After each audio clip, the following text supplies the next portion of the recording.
Graça e paz a todos essa manhã, em nome de Jesus, amém. Louvado seja o Senhor por mais um dia que o Senhor nos concede na sua presença. Quero orar com os irmãos, pedindo graça para que o Senhor possa nos abençoar nessa manhã, trazer a tua misericórdia, o teu maná que nós precisamos nesse dia, amém.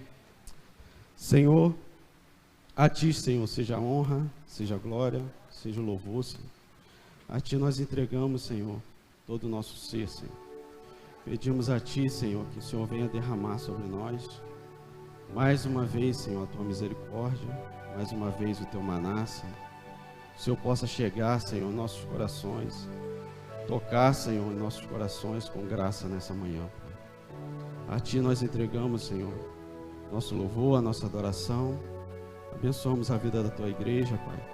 E pedimos que o Senhor nos conceda, Senhor, segundo a grandeza da tua misericórdia, Senhor, que seja manifestada a tua glória, Senhor, em nossos corações com entendimento e com graça, Pai.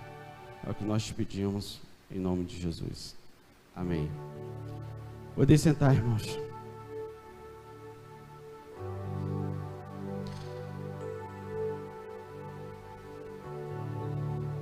Nesse dia,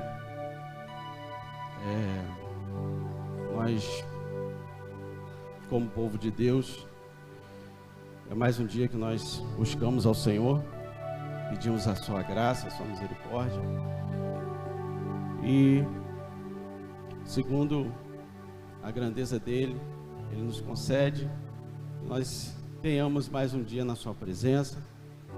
Nós louvamos a Deus por isso, amém. Irmãos, palavra de Deus, o livro de Mateus, eu queria que os irmãos abrissem.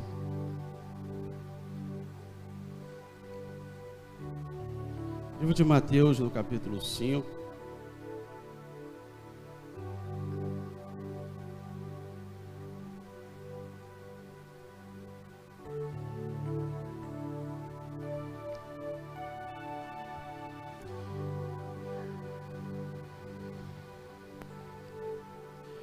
Mais um sermão de Jesus, esse sermão, um dos maiores sermões que o Senhor Jesus pregou. Desse sermão, o Senhor nos traz várias repreensões com relação ao como que Ele deseja que seja o seu povo, como Ele deseja que o seu povo seja moldado para que possa habitar com Ele. E esse sermão nós podemos tomar como referência para nossas vidas e levar ele como o nosso código, podemos dizer assim, o nosso código de honra, nosso código de vida. Nós podemos tomar todas essas palavras que Jesus nos fala no capítulo 5 e caminhar sobre elas com total tranquilidade, total tranquilidade. Capítulo 5 do livro de Mateus diz assim, você pode me acompanhar.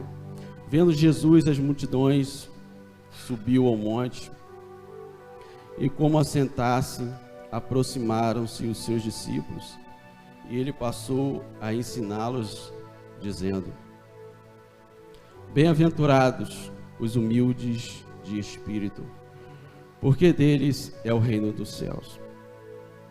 Bem-aventurados os que choram, porque serão consolados. Bem-aventurados os mansos, porque herdarão a terra. Bem-aventurados os que têm fome e sede de justiça, porque serão fartos. Bem-aventurados os misericordiosos, porque alcançarão misericórdia. Bem-aventurados os limpos de coração, porque verão a Deus. Bem-aventurados os pacificadores, porque serão chamados filhos de Deus. Bem-aventurados os perseguidos por causa da justiça, porque deles é o reino dos céus. Bem-aventurados sois quando, por minha causa, vos injuriarem e vos perseguirem, e mentindo disserem todo mal contra vós. Alegrai-vos e exultai, porque grande é o vosso galardão nos céus. Pois assim perseguiram os profetas que viveram antes de vós. Jesus diz que nós devemos nos alegrar quando nós somos perseguidos, exultar, sermos felizes. E essa palavra bem-aventurados, ela nos traz uma ideia de que você é alguém exaltado, né? Alguém que é realmente feliz, porque você está passando por essas coisas aqui que ele disse. E no último versículo é interessante que Jesus fala: regozijai-vos e exultai, porque grande é a vossa bênção, né? A vossa bênção nos céus, porque assim perseguiram os profetas que viveram antes de vós. Hoje nós vivemos uma realidade totalmente diferente, né? É tão fácil para nós vivermos o nosso evangelho, a nossa vida com Deus, porque nós não temos essa perseguição como nos tempos de Jesus. Naquela época era muito mais difícil servir a Deus, muito mais difícil do que hoje nós contemplamos. É muito fácil nós virmos à igreja, adorar, levantar nossas mãos, buscar a Ele, mas o contexto dos tempos de Jesus era bem diferente. O povo de Israel aguardava um rei, e eles aguardavam que esse rei viesse reinar sobre eles e que os livrassem da perseguição de Roma. Roma era um império que dominava naquela época, e Roma tinha a prática de dominar sobre as nações, e a nação que Roma dominava, Roma não precisava retirar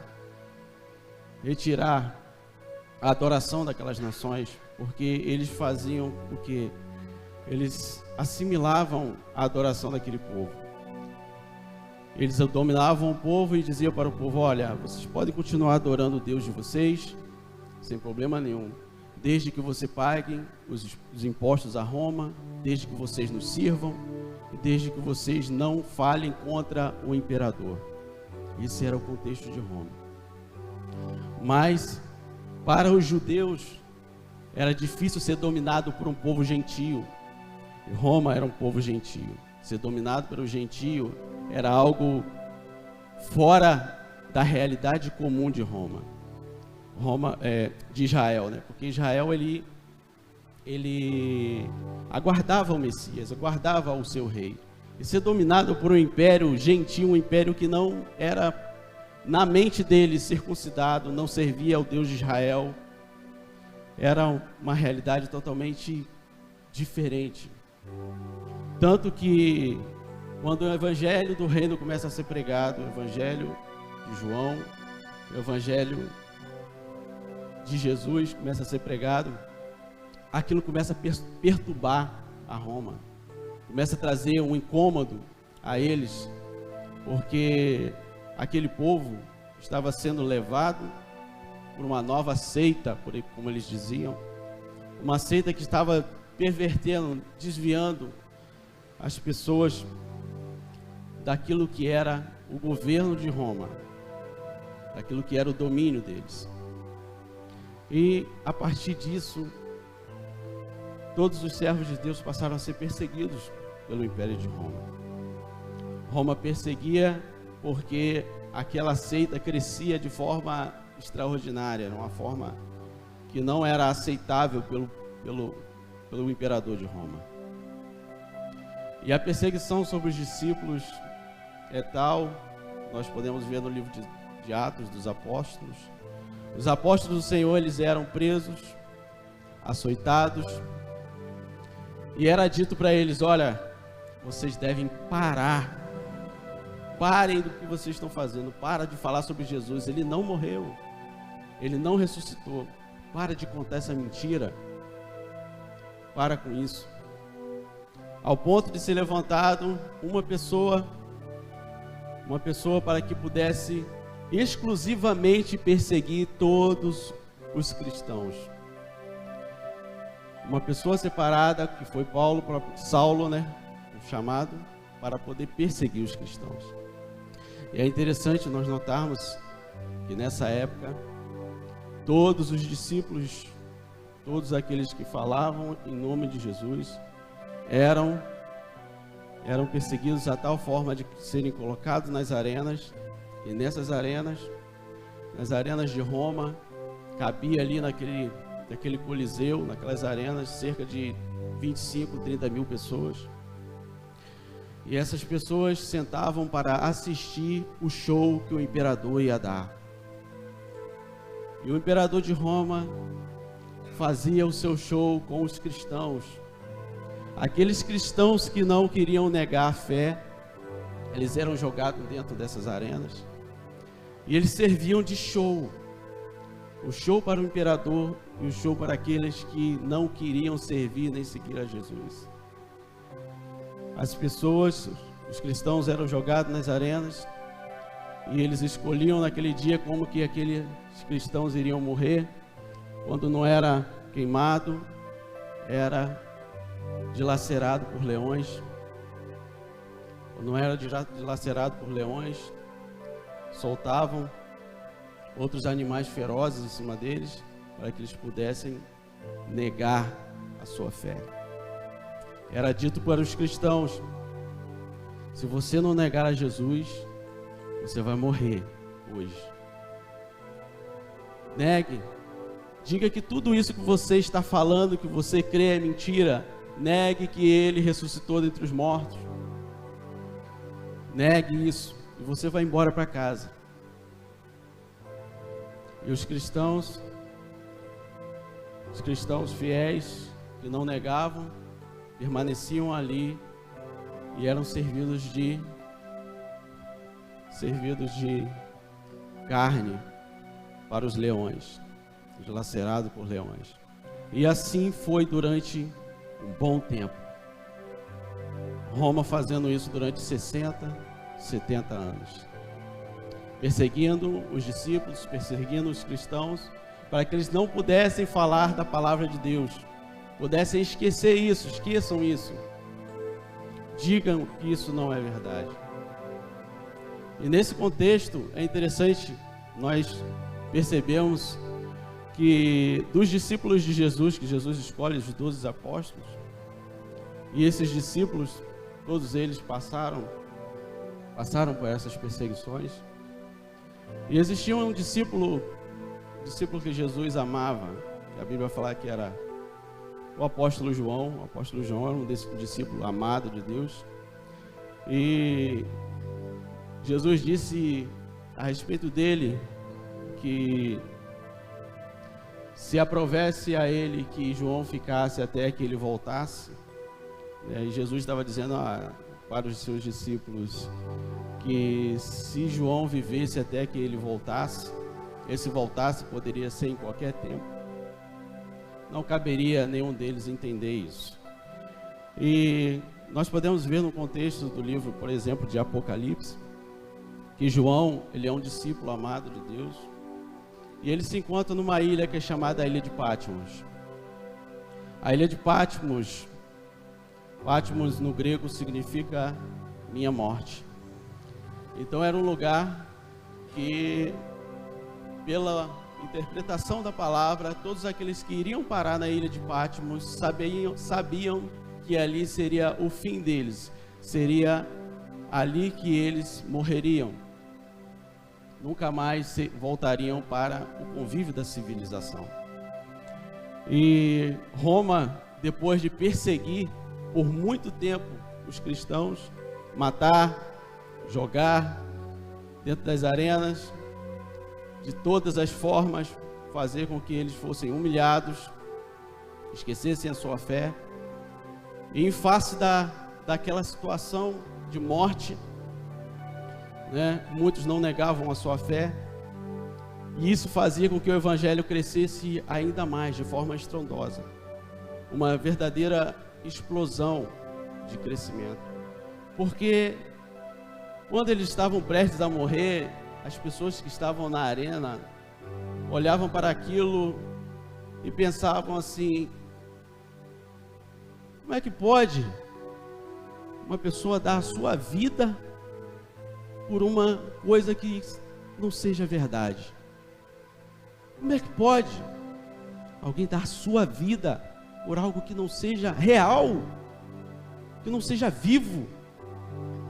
E esse testemunho, gente, ficava gravado no coração, nos olhos e na mente de quem via aquelas pessoas sendo dilaceradas, mortas, queimadas como tochas à noite para servir de luz para o imperador. Aquilo ficava gravado na mente das pessoas, e por essa causa eles começavam a pensar: ora, será que é realmente mentira que Jesus morreu e ressuscitou? Será que é realmente mentira o caminho que esses cristãos estão seguindo? E por essa causa, por causa do testemunho que era dado pelos cristãos, o evangelho só crescia, só se expandia. O testemunho desses irmãos foi deixado como testemunho não só para aquelas pessoas, mas também para nós hoje. E nós vemos que o crescimento do Evangelho, o Evangelho que nós vimos através desses mártires, é prova cabal de que a palavra do Senhor ela é verdade. É prova cabal de que Jesus realmente morreu e ressuscitou. Porque o próprio sábio Gamaliel era um grande sábio, um rabino judeu que realmente entendia que aquele evangelho que estava sendo pregado, se ele fosse obra feita por mãos de homem, ele se acabaria, como todas as outras vezes que se levantaram pessoas falando. Seitas se levantaram, muitas seitas se levantaram, conforme a palavra do próprio Rabban Gamaliel. Gamaliel disse para aqueles sacerdotes, aqueles fariseus, que não queriam deixar de perseguir os apóstolos do Senhor. Gamaliel disse: ora, não façam isso, porque se essa obra aqui, se isso que esses cristãos estão falando for de Deus, vocês vão ser achados lutando contra Deus. Agora, se não for, eles vão sumir, vão desaparecer como todos os outros. Uma palavra de sabedoria. Gamaliel foi muito sábio, porque ele não se colocou na posição de perseguidor, né? E continuou na sua posição de sacerdote, trazendo uma palavra sábia, porque ele sabia que se era mais alguns agitadores que estavam ali perturbando, eles iriam desaparecer. Mas como isso não acontecia, o evangelho crescia, porque Roma não parava de matar os judeus, não parava de matar os cristãos, não os judeus, né? E nessa época é interessante que muito da lei, muito do Antigo Testamento, ainda se tinha muita tradição oral, né? Tradição oral era o quê? Era tudo aquilo que foi passado para Moisés, tudo aquilo que Moisés aprendeu com o Senhor, aprendeu com Deus no Monte Sinai. Isso foi passado por Moisés para os anciãos. Moisés ensinava os seus anciãos, fora toda a Torá, né? A Torá, Moisés passou. E tinha muito do que nós chamamos da tradição oral, que eram preceitos, ensinamentos que era passado de pai para filho, né? Muitas coisas práticas, da vida prática, da lei que Deus dava, era muito passado de forma oral, né? A aplicação dessa palavra, porque na verdade Torá não é nem lei, né? Torá é muito mal traduzido como lei, mas Torá significa instrução, ensinamento de Deus. Então é totalmente diferente. totalmente diferente. A palavra no Antigo Testamento, tudo aquilo que Deus nos deixou, se chama instrução, ensinamento. Tudo aquilo que foi dado existe por trás de cada palavra, de cada nome dado. Existe uma instrução, existe um ensinamento por trás disso, deixado por Deus para ensinamento das nossas vidas, para a instrução das nossas vidas. Então, a Torá era passada, né, de pai para filho através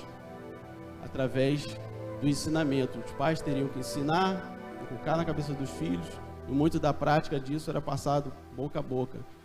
E como os anciãos na época de Jesus, por exemplo, muitos judeus ainda tinham muito da tradição oral, né?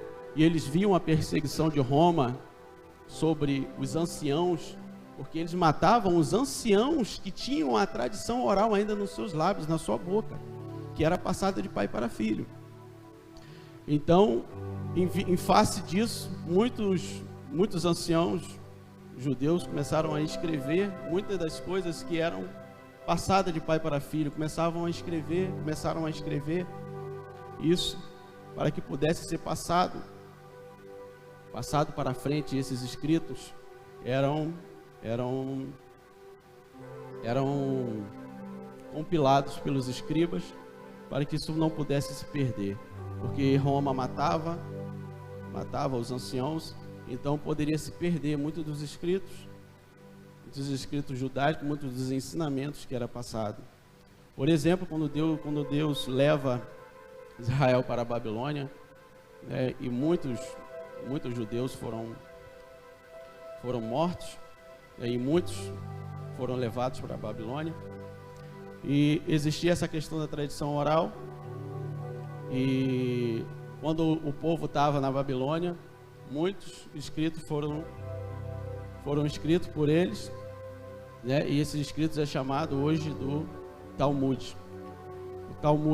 Existe o Talmud de Jerusalém e existe o Talmud da Babilônia. O Talmud de Jerusalém foi escrito em Jerusalém pelos anciãos. Os anciãos, o que é o Talmud? O Talmud, pessoal, são discussões sobre, não são palavras, são formas de praticar a lei, né? Por exemplo,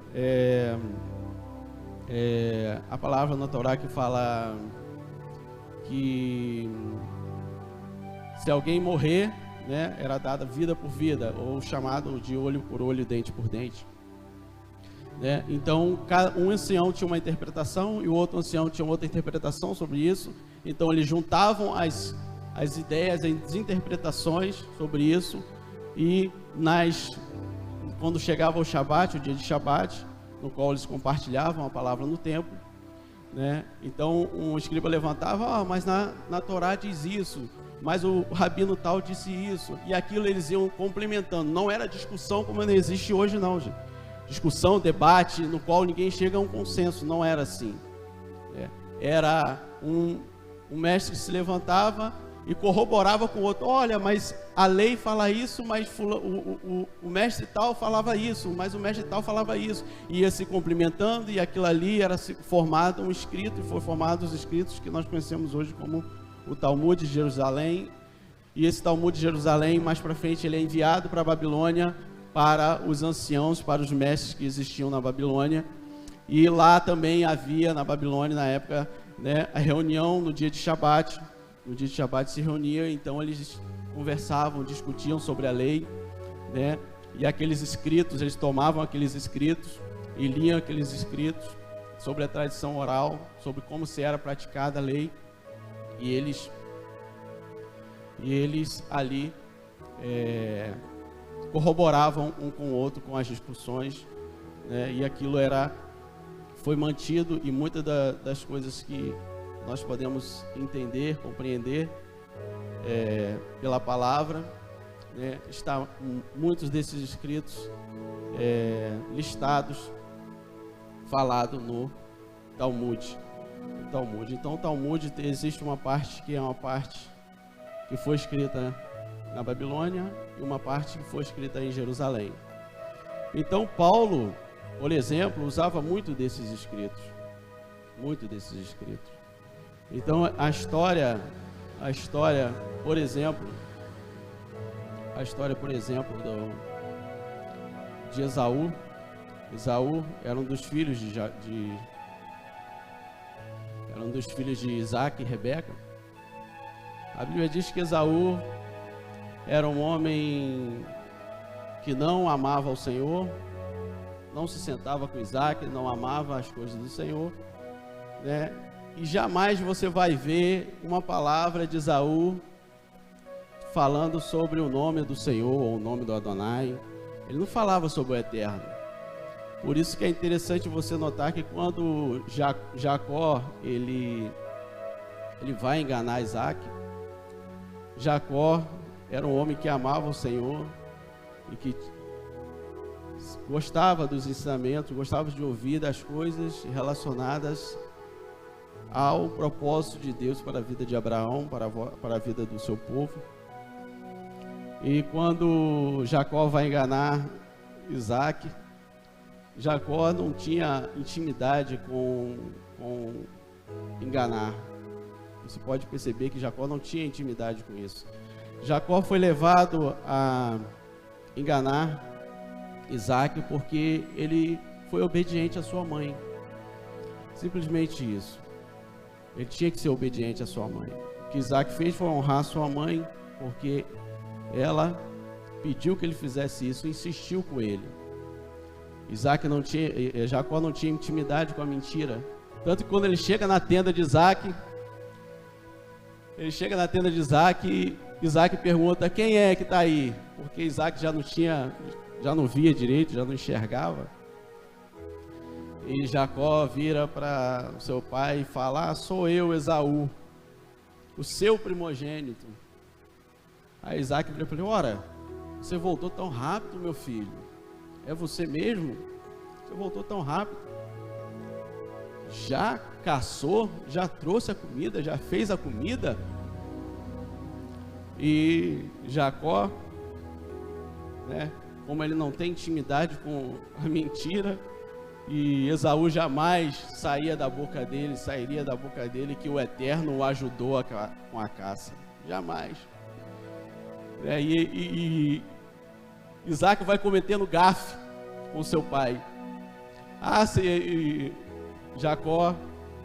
Jacó diz para o seu pai: o Eterno me ajudou e eu consegui a caça rápido. Esaú jamais daria glória ao Eterno, daria glória a Adonai por ter conseguido a caça. Esaú não tinha esse coração. Aí Isaac fica mais na dúvida ainda, porque quem fala assim, na cabeça de Isaac, quem fala assim é Jacó. Quem fala assim dessa maneira é Jacó. Esaú. Aí Isaac vai dando oportunidades para Jacó confessar que é ele, e vai mandando ele chegar perto. E Isaac manda. É muito engraçado esse texto, se você parar para analisar, é muito engraçado, porque Isaac vai dando chance para que Jacó confesse que é ele, que não é o irmão dele. Ele manda Jacó chegar perto. Vem cá, meu filho. Isaac manda: meu filho, chega aqui, deixa eu te tocar, para ver se é você mesmo.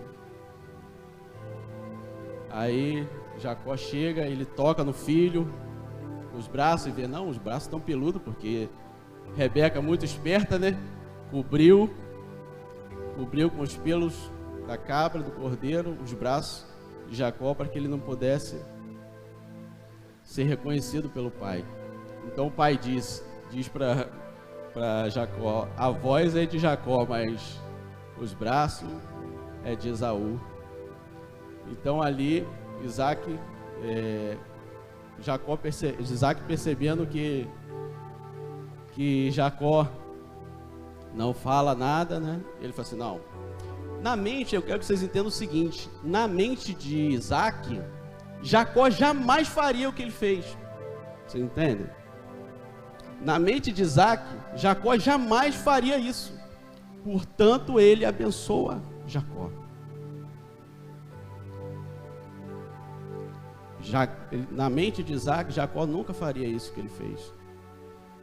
Então, portanto, Isaac abençoa a Jacó. E voltando a Esaú era um homem que ele não falava das coisas de Deus. Da sua boca não saía palavra sobre o Eterno. A Bíblia diz que Isaac amava a Esaú porque caça estava na sua boca.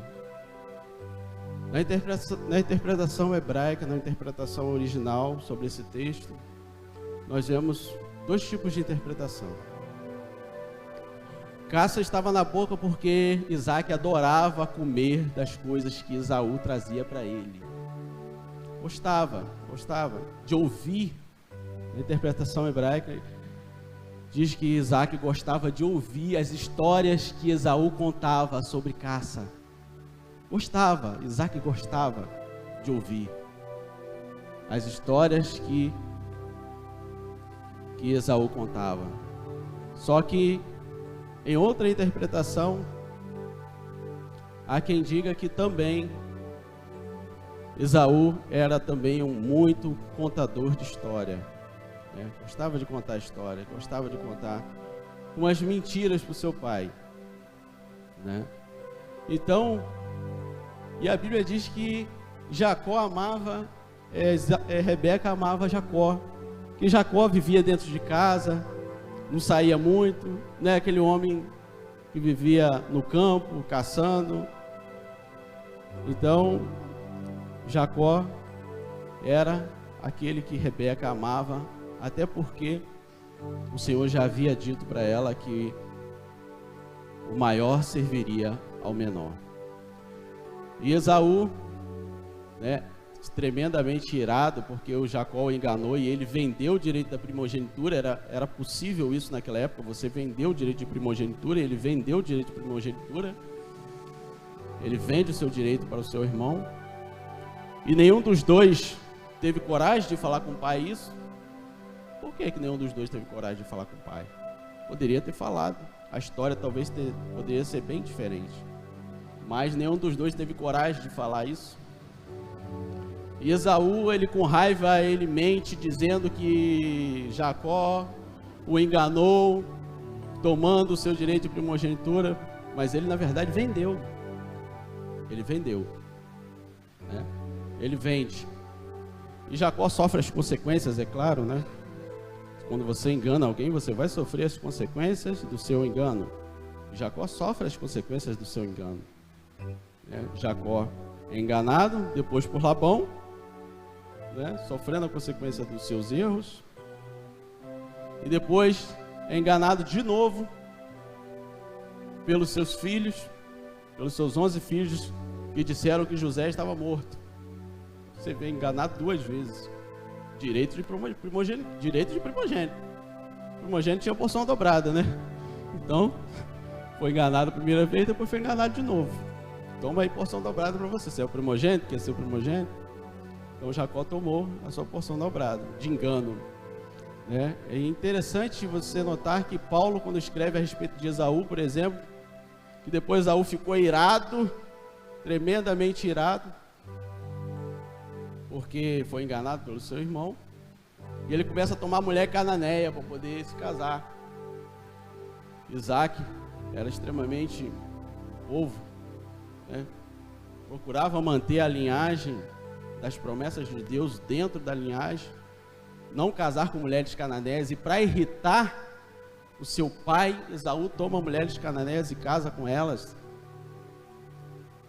Então, né, o Paulo, escrevendo a respeito de Esaú, ele fala que ninguém seja como Esaú, sexualmente pervertido. E essa palavra que Paulo fala, né,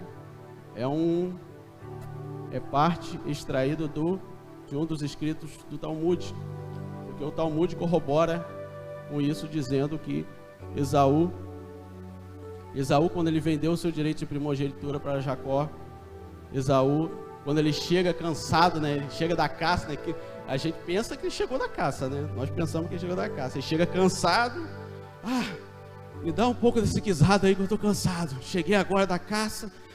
E Jacó, conhecendo a índole, conhecia as artimanhas de Esaú. Jacó conhecia as artimanhas de Esaú. Que só quem conhecia as artimanhas de Esaú era Jacó e Rebeca. Isaac, coitado, não tinha nem noção das coisas que Esaú fazia. Ele chega cansado na tenda do seu irmão. E o Talmud diz que nesse momento que ele chega na tenda de Jacó, ele estava não caçando, mas ele estava em orgias com as mulheres cananeias. Por isso que ele está cansado.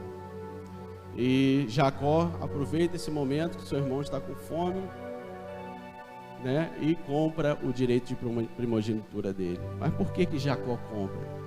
Porque Jacó sabia que Esaú não tinha condições de ser o escolhido de Deus para poder perdurar a linhagem que seria a linhagem que daria origem ao povo de Deus.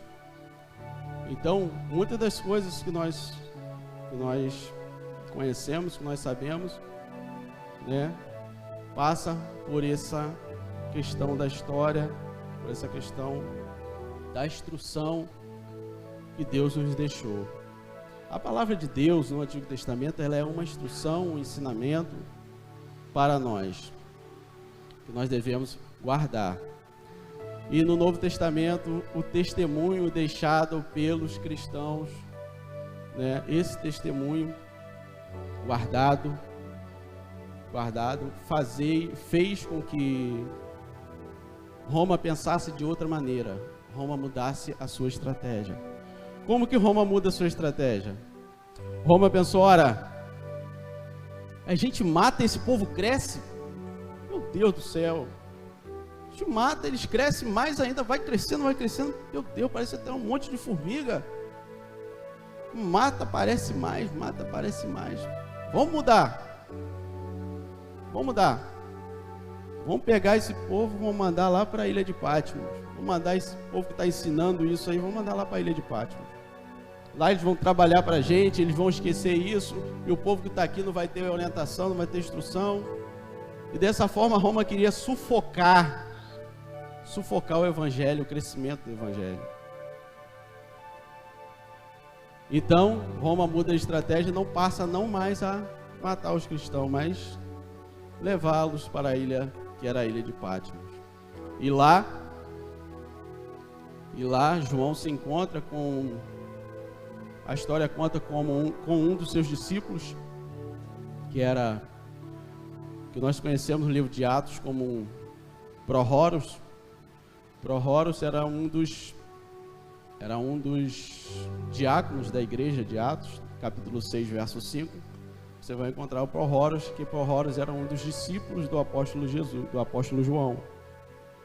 Então, lá na ilha de Pátmos, João se encontra, e no capítulo 1 de Apocalipse, a Bíblia fala que João recebe a revelação de Yeshua HaMashiach, de Jesus, e ele passa essa revelação para que o seu discípulo Pró-Horos pudesse escrever ali a revelação do livro de Apocalipse. Mas o que eu quero frisar para vocês com relação ao apóstolo João é que em Apocalipse 1:9 existe uma interpretação maravilhosa, uma interpretação mais interessante com relação a isso, que João, quando ele se identifica, é um único versículo de Apocalipse 1:9, no qual João se identifica como ele sendo o autor daquele escrito, e ele diz assim: eu, João, vamos abrir aqui, né, vamos acompanhar o texto que está aqui, Apocalipse 1:9. Eu, João, irmão vosso e companheiro na tribulação, no reino e na perseverança em Jesus, achei-me na ilha de Pátmos por causa da palavra de Deus e do testemunho de Jesus. Esse versículo, né? Esse versículo eu achei super interessante nós entendermos ele dentro de um contexto que é um contexto totalmente original, totalmente contextualizado com aquilo que João estava vendo na ilha de Patmos. Ao contrário do que muitos pensam, o livro de Apocalipse ele foi escrito em hebraico. O apóstolo João não falava grego. O apóstolo João falava hebraico. Jesus, quando fala a João, ele fala em hebraico ou em aramaico, que era um dialeto comum da época. Então, quando Jesus ele se revela a João, ele fala em hebraico. Quando João dita as palavras para que o seu servo Pró-Horos pudesse escrever, ele dita em hebraico. Mais para frente, obviamente, né? Como a língua grega era uma língua muito, vamos dizer, proeminente na época, o livro de Apocalipse foi traduzido para o grego, para que os gregos entendessem. Eu quero que vocês entendam uma coisa, que a tradução grega que nós temos hoje, que é essa Bíblia que está na sua mão, que está na minha mão, é uma tradução grega, não é uma tradução direta do hebraico. Então, muita coisa que nós vemos no Novo Testamento, né, está escrito como se fosse para o grego entender, aquela pessoa que é o grego entendesse. Então, por exemplo, o livro de Apocalipse, a palavra Apocalipse significa remover a sombra no grego. Remover a sombra. Apo, retirar ou remover. Kalupsis, que é uma palavra grega também, kalupsis é sombra. Aí ficou remover a sombra. Remover a sombra. Do grego, remover a sombra. Mas num contexto mais original, o livro de Apocalipse se chamaria Risaion. Risaion é visão. Visão. Seria uma interpretação mais dentro de um contexto original. Então, quando João ele escreve aqui Apocalipse 1:9, no contexto original diz assim: eu, João, apóstolo de Jesus Cristo. Eu, João, apóstolo de Jesus Cristo, achei-me na ilha de Patmos. Ou achei na ilha de Patmos, não. Ele diz assim: eu, João, apóstolo de Jesus Cristo, sou aquele que ainda segura, agarra a corda. Se vocês ouvissem isso hoje, muitos diriam assim: o que isso quer dizer? Isso não quer dizer nada. Para a gente, obviamente, não significa nada. Eu sou João, apóstolo que segura, que agarra a corda. Que corda? O que é isso? Se vocês entenderem o contexto no qual os apóstolos de Jesus foram chamados, a maioria deles eram pescadores. E o pescador, ele precisa içar vela, puxar a corda, preparar, jogar a rede ao mar, tudo dentro desse contexto. João, quando ele escreve esse versículo, ele está dizendo para aqueles que leriam essa carta, né? Porque ele tinha que escrever com uma certa suavidade. Ele não poderia combater o imperador de Roma, não poderia combater. Por dizer, eu me achei aqui na ilha de Patmos por causa do imperador, tal, disso. Não, ele tinha que suavizar isso, porque essa carta iria passar por mãos de romanos, até chegar às igrejas, Tiatira, Esmirna, Pérgamo, Laodiceia, né? Ele poderia se extraviar por algum motivo, por causa das palavras que que João diria. Mas João, muito sabiamente, ele diz: olha, eu sou aquele que segura a corda. João está dizendo o seguinte, para aqueles que compreendiam o contexto da época: eu sou aquele que eu seguro a corda, eu não soltei a corda. Ele está dizendo assim: eu continuo ainda na perseverança, eu continuo ainda com o testemunho de Jesus. Eu não larguei a corda, irmãos, eu estou segurando ainda. Por que eu falei para vocês a respeito de que todos os cristãos morreram e João foi um dos últimos apóstolos a ficar até que Jesus viesse? E foi realmente. Aprove a Deus deixar João por último.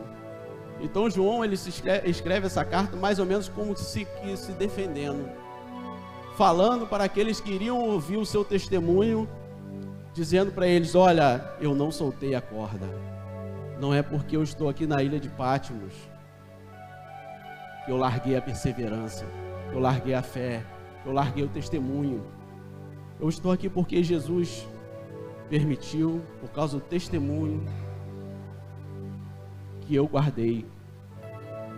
Eu continuo guardando esse testemunho. Por isso ele diz: olha, eu não larguei a corda, eu ainda estou segurando, eu ainda continuo na perseverança, eu ainda continuo no testemunho, eu ainda continuo guardando o testemunho. Porque muitos poderiam pensar: ah, João não morreu, está na ilha de Patmos, com certeza negou a Jesus.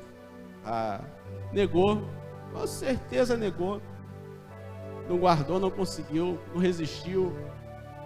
Mas não, João diz aqui em Apocalipse 9, olha, eu não soltei a corda, irmãos, eu não soltei, eu continuo aqui, por causa do testemunho de Jesus, por causa da palavra de Deus. O que eu quero passar para os irmãos nessa manhã é que o testemunho de Jesus não é fácil guardar, a gente sabe disso. Sabemos que não é fácil guardar o testemunho, sabemos que não é fácil guardar a fé, mas nós precisamos nos manter firmes em qualquer circunstância, porque hoje em dia é muito fácil, você pensa, né? Nós pensamos, né? Que por coisas pequenas, nós abandonarmos a nossa fé, não testemunhar de Jesus. Hoje você não é perseguido, você não é jogado nas arenas, mas um passo errado que você dá, uma mentirazinha que você conta, vai ser contado. Cada palavra, Jesus disse que cada palavra que sai da nossa boca será contada. Há pouco tempo, compartilhei uma palavra com os irmãos aqui do Ministério de Louvor com relação a um altar. E esse altar, a gente pensa, né, que construir um altar para Deus é uma coisa fácil. E que altar se constrói de forma leviana, carregando as pedras de qualquer jeito. E se vocês olharem o contexto do Antigo Testamento com relação ao sacerdócio, que era o sacerdócio de Melquisedeque, que era um sacerdócio que não precisava de tabernáculo, não precisava daquele ritual todo, de entrar no templo, chegar na porta do tabernáculo, colocar a mão sobre o novilho, confessar os seus pecados, e ali o sacerdote recebia a sua oferenda, levava lá para dentro, cortava. Antigamente, na época de Abraão, na época de Isaac, de Jacó, na época de Jó, você tinha que construir um altar para poder adorar a Deus. E nesse contexto, eu acho que um dos altares mais difíceis de construir, um dos altares mais difíceis para construir, foi o altar de Abraão. altar difícil de construir. Por que foi um altar difícil de construir, o altar de Abraão? Os altares mais difíceis. Tanto que Deus deu a ele e tornou Abraão pai de multidões. Abraão tinha o seu filho, que Deus deu por promessa, e agora Deus pede que ele ofereça Isaac em sacrifício. E Abraão, com certeza, saiu de casa, não falou nada com a mulher, sai pela manhã com seu filho, sem falar para ela o que ele havia de fazer, que era sacrificar ao Senhor, porque o Senhor havia pedido o seu filho sobre um altar. E Abraão caminha 3 dias, 3 noites, até o Monte Moriá. O Monte Moriá era o lugar que Deus queria que Abraão colocasse o seu filho para que pudesse ser sacrificado. E nesse caminho, com certeza, Abraão passou por várias tribulações na sua mente. 3 dias é muito tempo para pensar sobre como oferecer um sacrifício. E na beira do caminho, quase chegando ao local, Isaac devia ter mais ou menos 24, 26 anos, já não era um menino. E eles carregam a lenha nas costas e chega lá no lugar, porque a gente costuma olhar só já Abraão com um filho sobre o altar, mas vamos pensar o que foi Abraão carregar cada pedra, ele e o seu filho, colocando o seu filho para ajudá-lo. Filho, não, esse altar tem que ser grande. Não poderia ser um altar pequeno, porque não caberia Isaac. Não dava para fazer, colocar 2 pedras aqui, colocar Isaac no meio deitado. Não tinha como. Meu filho, o altar tem que ser grande, filho. Mas pai, onde que está o cordeiro? Filho, Jeová Jireh. Jeová Jireh. Então, ele começa a construir um altar. E naquela época, você tinha que catar as pedras que havia em volta. Buscar ali, buscar ali. Pega aquela pedra, filho. Pega aquela pedra. Aquela pedra, essa pedra, aquela pedra, essa pedra. Cada um carregando. Eu acho que é um dos primeiros altares em que um homem ele tem a ajuda do seu filho. Porque os outros altares construídos pelos outros, cada um tinha que carregar a sua pedra. Cada um tinha que carregar a sua pedra. E nesse contexto, irmãos, que nós vivemos hoje, cada um tem que carregar a sua pedra. Uma pedra vai ser um pouco menor, outra vai ser um pouco maior, outra vai ser um pouco maiorzinha, outra vai ser um pouco menor. Mas você tem que carregar. Ninguém vai te ajudar. Às vezes pode ser que você tenha uma ajuda. Deus conceda misericórdia e você tenha um pouco de ajuda. Mas carregar as pedras é função sua. Você que tem que carregar. A lenha, quem tem que colocar em cima do altar é você. Quem tem que carregar a lenha é você. Quem tem que cortar a lenha é você. O seu altar. Quem tem que acertar a lenha em cima do altar ali, ó, botar ela direitinho, é você. Sei que tem que fazer. Eu acredito que esse altar foi um grande altar, porque Isaac tinha que deitar sobre o altar. Isaac tinha que deitar. Então foi um grande altar, uma grande oferenda, uma grande oferta. Por essa causa, Abraão é tão amado,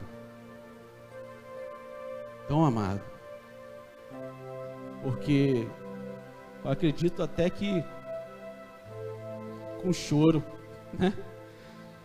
Carregou aquelas pedras com choro, muito choro. E talvez o seu filho sem entender, filho, não, filho, eu estou alegre. Abraão tentando se justificar para o filho, Não, filho, fica tranquilo, fica calmo. Papai está chorando porque papai está alegre.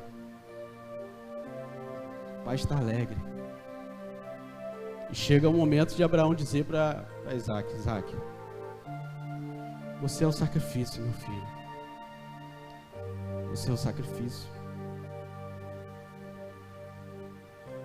Não podemos nem como contextualizar o que Abraão teve que dizer a mais para o seu filho, mas o que nós entendemos é que Isaac compreendeu isso, porque ele já era um homem feito, um homem que tinha visto já todas as histórias, ouvido da boca de Abraão, todas as histórias sobre o seu povo, sobre as promessas que Deus fez para ele, para o seu pai, e ele se submete. Como filho, ele se submete. E ele se entrega. Ele se entrega, sabendo, a Bíblia fala no livro de Hebreus que Deus, Paulo escrevendo, ele diz que Abraão cria que Deus teria o poder para ressuscitar o seu filho. Por isso, ele foi em frente. Mas como, graças a Deus, louvado seja Deus, sem Deus não aceita sacrifício humano, ele impede que Abraão faça o sacrifício. Abraão, agora eu sei que você me ama. Sei que você me ama. Mas o que eu quero frisar para vocês é que esse altar de sacrifício, ele é um altar que não é feito de qualquer maneira. Ele não é feito de qualquer maneira e ele não é carregado de qualquer maneira. Vai dar um pouco de trabalho para você. Vai dar um pouco de trabalho. E existe um detalhe muito interessante depois, que na lei foi acrescentado, que quando um altar de pedras fosse criado diante de Deus, você jamais poderia passar ferro. Porque quando você tocava com uma simples faca ou uma espátula sobre uma pedra daquelas, você invalidava o seu altar. Invalidava ele para a oferta.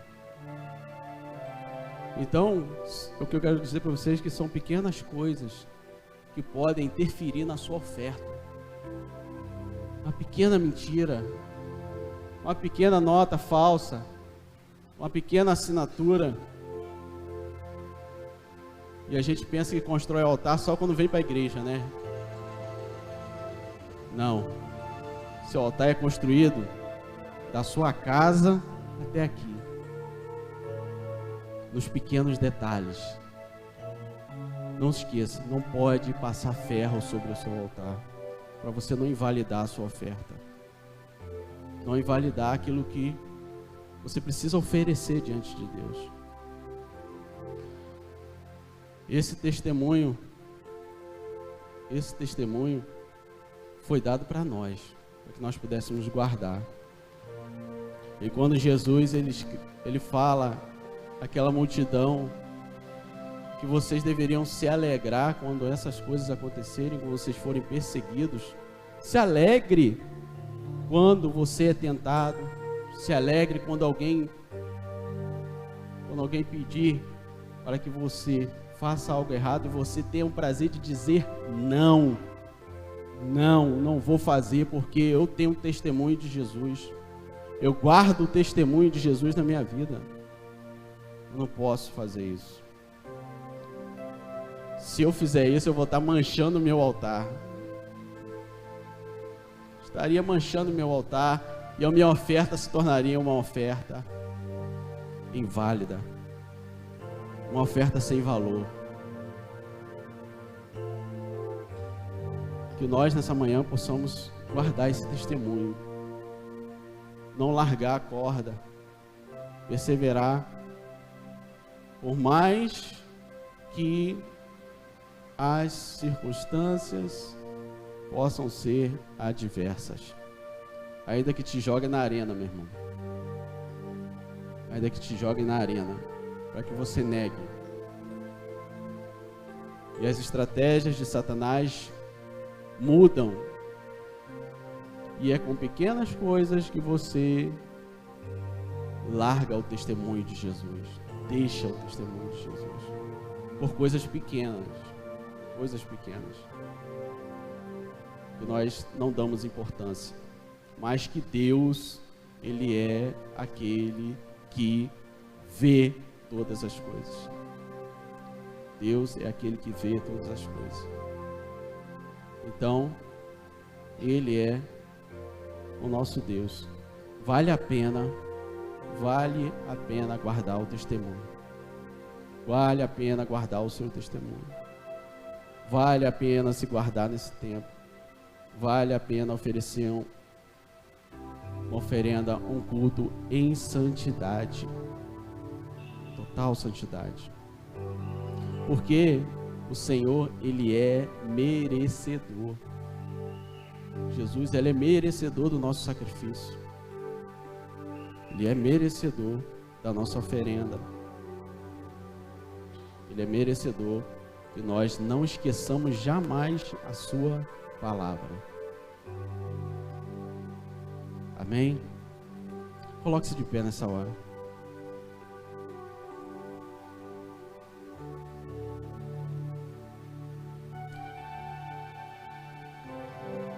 O testemunho de Deus foi deixado para nós. Guardar os nossos lábios, guardar a nossa casa, guardar o nosso corpo, guardar a nossa vida, para oferecer àquele que tem todo o poder, todo o direito sobre nós. Porque Deus, falando a nós, Ele diz que nós não somos de nós mesmos, mas a partir do momento que nós aceitamos a Jesus, nós pertencemos a Ele. Vós não pertenceis a vós mesmos, somos de Cristo. E se morremos, para Ele morremos. Se vivemos, para Ele vivemos. Se cantamos, para Ele cantamos. Se adoramos, é para Ele. Tudo é para Ele. Tudo é para Ele. Amém? Levante suas mãos aos céus e ofereça nessa manhã. Ofereça a sua vida. Ofereça o seu coração no altar de Deus, para que Ele receba, porque Ele é digno. Ele é digno de receber a sua oferta. Senhor, nós levantamos as nossas mãos como oferta a Ti nessa manhã, Senhor. Gratos pelo Teu sacrifício, Senhor. Gratos pelo Teu sangue. Gratos, Senhor, pelo testemunho que nos foi deixado, Senhor. Que nós devemos perseverar, nós devemos permanecer firmes, inabaláveis até a Tua chegada, Senhor. Obrigado, Senhor, pela Tua igreja. Obrigado, Senhor, nessa manhã por mais um dia, pelo que o Senhor nos fortaleceu mais um dia, Senhor. Fortalece, Senhor, a vida dos meus irmãos. Fortalece a vida da Tua igreja, Senhor. Eu oro a Ti para que eles possam receber, Senhor, porção, medida, dobrada do Teu Espírito, para que possa viver nesses dias, Senhor. Deus, acrescenta o azeite na vida do Teu povo, acrescenta o óleo, Senhor, acrescenta a unção, dá graça, Deus, para que eles possam caminhar nessa terra, Senhor, que percebemos que a caminhada não é fácil, Senhor. Pedimos a Ti, Senhor, que o Senhor venha nos fortalecer, Pai. Dá-nos a Tua graça, dá-nos a Tua unção, Senhor, nesse dia, Pai. Guarda, Senhor, te peço, as famílias da Tua igreja, Senhor, assim como o Senhor guardava Israel no deserto, não permitia que houvesse enfermo, não permitia, Deus, que houvesse, Deus, mortandade no meio do Teu povo, Senhor. Em nome de Jesus eu te peço, Pai, dá graça, nos livra nesse tempo, guarda os nossos irmãos que estão em casa, livra, Senhor, concede saúde, concede paz, Pai. Nós te pedimos em nome santo de Jesus, Pai. Leva o Teu povo em paz para os seus lares, guarda, Senhor. Nós te pedimos em nome de Jesus. Amém.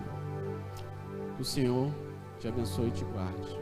Que o Senhor faça resplandecer o seu rosto sobre ti.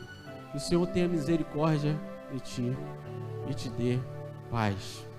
Amém. Louvado seja o Senhor.